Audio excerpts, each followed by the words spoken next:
At the outset, I extend my gratitude to those who voted in favor of the draft resolution presented by the 10 elected members who are the representative of the collective will of the international community.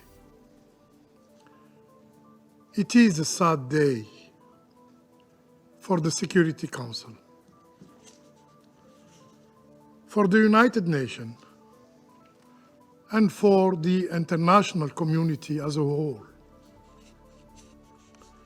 The draft resolution this Council failed to adopt today sought only to break its deafening silence 5 months after the adoption of the Resolution 2735. 5 months during which the Security Council remained idle, remained hand-tied. This text was far from ideal, but it represented the bare minimum that should have united us. Algeria, my country, has consistently called for enforcing Security Council decisions and imposing sanctions on those who defy the collective will of the international community. For this reason, our position was to adopt a resolution under Chapter 7 of the UN Charter. There were significant concessions during negotiations, yet one member chose to block any action from this Council. Today's message is clear. To the Israeli occupying power first, you may continue your genocide. You may continue your collective punishment of the Palestinian people with complete impunity. In this chamber, you enjoy immunity. To the Palestinian people,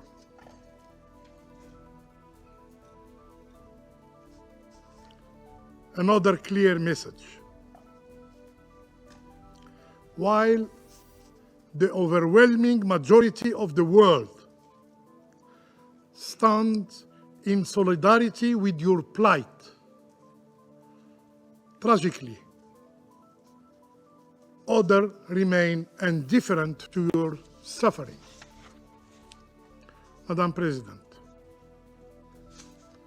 we must ask ourselves today, as human beings, is it not enough that 44,000 Palestinians have been killed in Gaza, 70% of whom are women and children? How many more must perish before this Council imposes a ceasefire? Is it not enough that the number of orphans in Gaza now range between 17,000 and 18,000, many of whom have no surviving family members to care for them?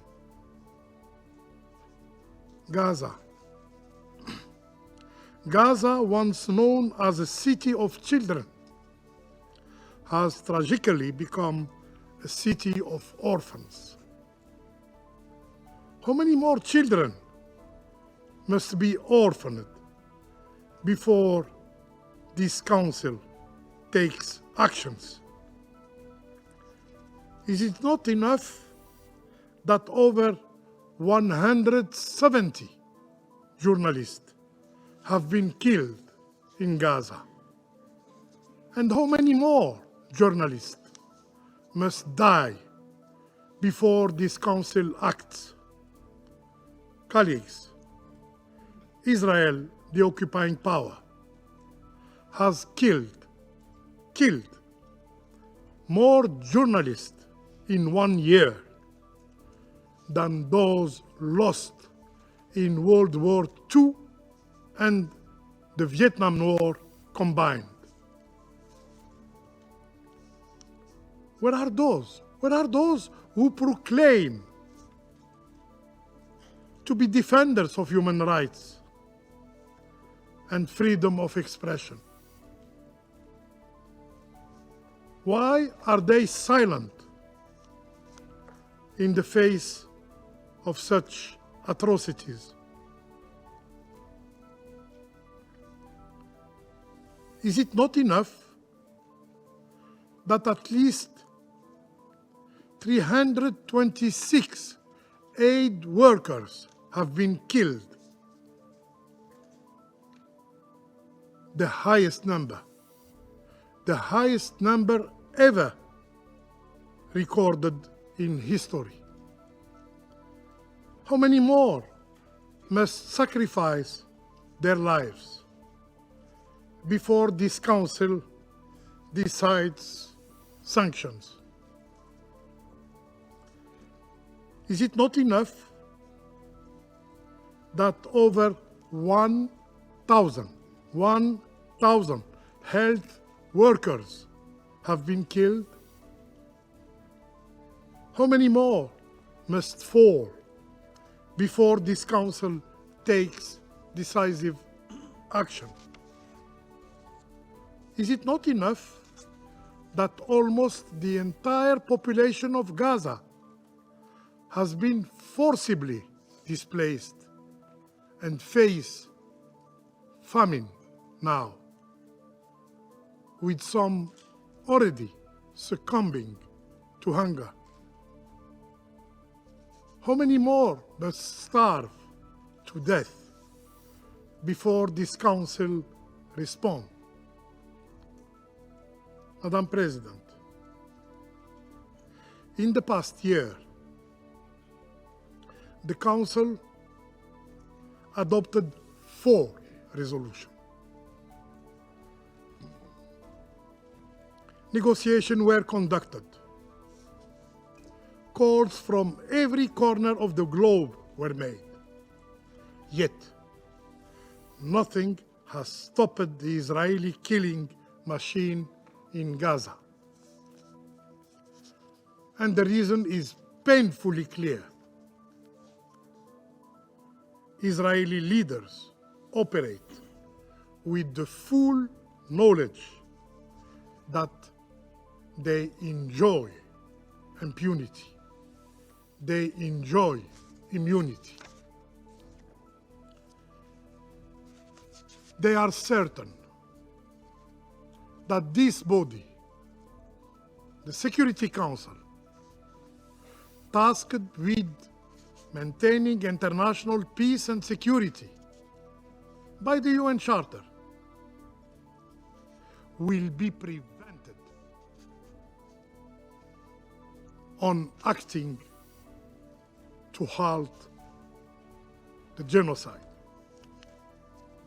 Today, we have missed an opportunity. This failure that will have devastating consequences for the international order. But